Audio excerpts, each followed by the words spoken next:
WMIC. Should I do a chest test? Okay. Let me go tell him right now. Okay. It's blocked. It's blocked. They just want to make sure like they want to enter like how's everything going. So I was like, she's going to fuck.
All right. Good evening, everyone. I am Councilmember Rafael Salamanca, Chair of this committee. I would like to welcome my esteemed colleagues who have joined us today. We've been joined by Council Members Moya, Rivera, Chair Riley, Brooke Powers, Abreu, Majority Leader Farias, Hanks, Hudson, Sanchez, and Borelli. I am Councilmember Rafael Salamanca, Chair of this committee. I would like to thank Chair Riley and Chair Hanks for their work on our two subcommittees. Today, we will vote to approve the modifications LUs 181 for the citywide text amendment proposed by the administration known as the City of Yes for Housing Opportunity. As you know, the proposal seeks to address the city's real and ongoing housing crisis through a comprehensive update to the city's framework of zoning rules governing residential development. Just before the start of this meeting in our zoning subcommittee, Chair Riley discussed the council's modifications in detail, including our reasoning for making our proposed modifications. A detailed summary of these modifications have been provided for committee members in your briefing documents and in the committee report and resolution for this proposal. I won't repeat Chair Riley's extended comments describing the modifications the council is making to the proposal, except to emphasize that the council's modifications are extended to respond to the wide range needs of our diverse neighborhoods all across the city. We took our constituents' concerns under serious consideration and balanced these concerns against the very real need to respond to the housing crisis in the city, in which the city is facing.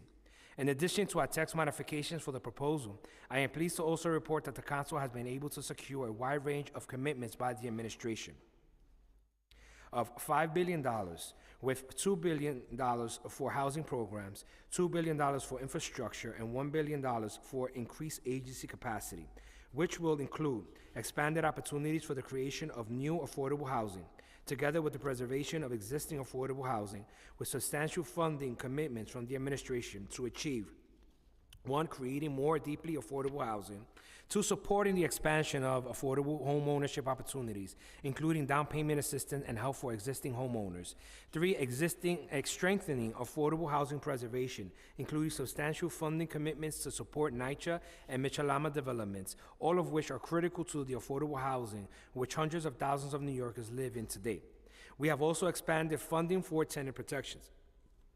Substantial funding for infrastructure enhancements throughout the city have been secured, including sewer upgrades and new improvements, including flood mitigation infrastructure, including green infrastructure. These investments will be focused on the neighborhoods with the highest and more urgent need, with the goal of ensuring the city's infrastructure is in good state of repair while also being able to absorb new growth.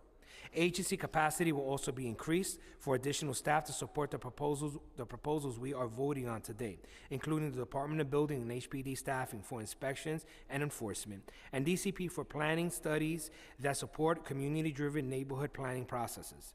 For details of the funding and posted on the council website.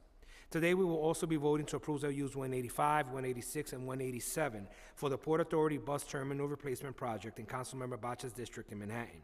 The proposal includes a zoning text amendment, zoning special permit, and changes to the city map to facilitate the reconstruction of the Midtown Bus Terminal and the future development of commercial building above the new terminal building. At this time, I would like to welcome my colleagues who might wish to ask questions or make remarks. Seeing none, I will now call for a vote with the support of the local council members to approve LUs 185, 186, and 187, and to approve modifications 181. Will the clerk please call the roll?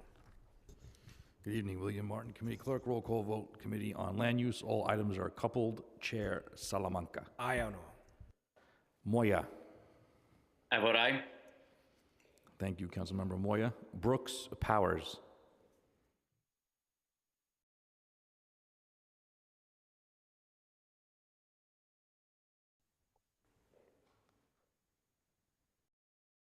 Councilmember Powers, how did he vote? Can you hear me? Yes. Yes. Like to abstain on the city of Yes and vote aye on the bus terminal.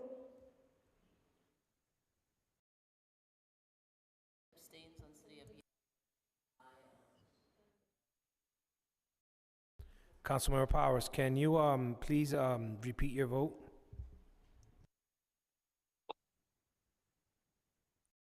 Abstain on city of Yes. And I vote yes for the Port Authority project.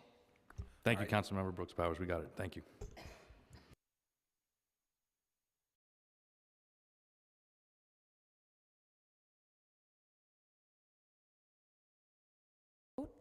Councilmember Rivera to explain her vote. Thank you, Chair Salamanca, for your leadership.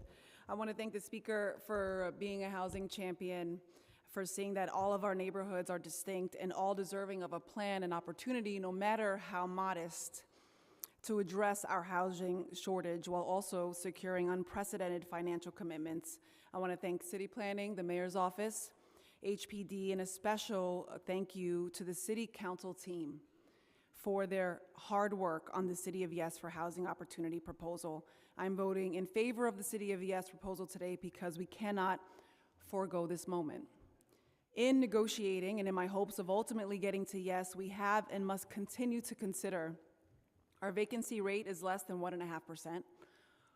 Rents are at astronomical levels. Working class New Yorkers are telling us they are leaving because of high housing costs. And we are on track to lose additional seats in Congress after the next census because of out-migration. We are addressing this now with the City of Yes. I know more than most how much guff some will give you when you make a tough decision. But I believe we have to take a much longer view of what our districts and city need to survive and thrive now and for constituents in the future. With this plan, we are addressing the fact that the city is woefully behind in housing production. With this plan, we will produce more housing than all rezonings under the last 2 mayoral administrations. This plan's production is comparable to 10 Gowanus rezonings. So yes, we have been through the motions, and yes, it's about time. This is the largest unit creation in recent history. And with that, I vote aye on all. Riley. Aye. Abreu. Aye. Farias. I vote aye on all. Hanks. I vote no on land use item 181 and aye on all the rest. Hudson. I know it's late, but I would like permission to explain my vote. Councilmember Hudson to explain her vote. Thank you, and good evening. Since entering office, I've brought nearly 1,000 new units to my district. I'm now working to bring another 4,000 through a community-led rezoning of Atlantic Avenue, or AMUP. In fact, my district is 8th out of 51 for producing the most affordable housing units across the past decade, and that's a record I'm proud of. Yet some parts of our city haven't produced anywhere near this amount of housing. There are some neighborhoods that have barely seen one new building go up in recent years. It's clear some communities are doing their part to address the housing crisis and others are not. While every neighborhood and district is different, we can't keep relying on the South Bronx or northern and central Brooklyn to build us out of this crisis. We need everyone to do their part. This first of its kind citywide text amendment does the bare minimum in creating more opportunities to build housing, including the deeply affordable housing this body so passionately cares about. It gives communities and developers alike new options to consider when planning a new project. And let me be clear, these options are just that, options. Nothing considered in this zoning text amendment requires developers or homeowners to build anything. There's still significant opportunity for input through the ULURP process to ensure any project delivers what communities actually need. But with City of Yes, we create an option for more affordable housing units via Universal Affordability Preference, or UAP, an option to remove unnecessary and costly parking mandates that could create a financially feasible pathway to increased affordability beyond MIH, and an option to build ADUs that can provide older family members the opportunity to age in place. If we don't maximize our opportunities to build, rents will only continue to rise and push out longtime community residents, especially older Black and brown New Yorkers who live on fixed incomes. I urge my colleagues to stand up for all New Yorkers and do the bare minimum in addressing our housing crisis by voting for this proposal. And I'd like to commend the Speaker, her staff, and especially the Planning and Land Use Division for securing $5 billion for more housing, infrastructure, and headcount for critical agencies. I vote aye on all. Thank you. Sanchez. Permission to explain my vote. Councilmember Sanchez to explain her vote. Thank you, Chair. It takes an incredible amount of courage to do what you think is right, especially in the face of opposition. Voting no may be a far easier option for many on City of Yes. But in my perspective, we have a duty, a responsibility to do everything in our power to deliver for New Yorkers. For my community, the housing crisis means tenants at the brink of eviction, unable to stay in the neighborhoods that they call home, struggling to put food on the table. That's our daily life today. But let me be clear, as housing chair, New Yorkers from all over contact me about the housing crisis every week. While building a little more housing in every neighborhood, as proposed and modified today in the City of Yes for Housing text amendment, while that may ease the housing crisis in the long term, zoning reforms introduced are not enough to meet the moment. That is why I'm so proud of the tremendous work the Speaker, her staff, the Council, in partnership have done together to secure $5 billion of additional investments relating to the Speaker's City for All housing plan. A plan that is a response to, in addition to zoning, what are we doing to help New Yorkers right now? Deeper housing affordability, homeownership opportunities, preservation opportunities, improved neighborhood infrastructure. While the full vote is forthcoming, the full vote on ZHO is forthcoming on December 5th by the full body, I'm hopeful that my colleagues take the next days to think holistically about the modifications and the investments that the Speaker was able to secure on our behalf. This is the most pro-housing plan in New York City history. City of Yes for Housing with City for All. With that, I vote aye on all today. Borelli. No on 181 and aye on the others.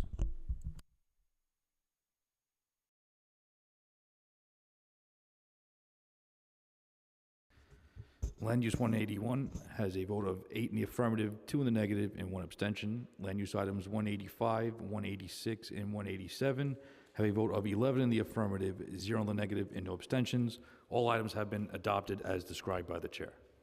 Mr. Chair, that is a full committee. Thank you. That concludes today's business. I would like to thank the members of the public, my colleagues, land use and council staff, and the Sergeant at Arms for attending today's hearing. This meeting is hereby adjourned.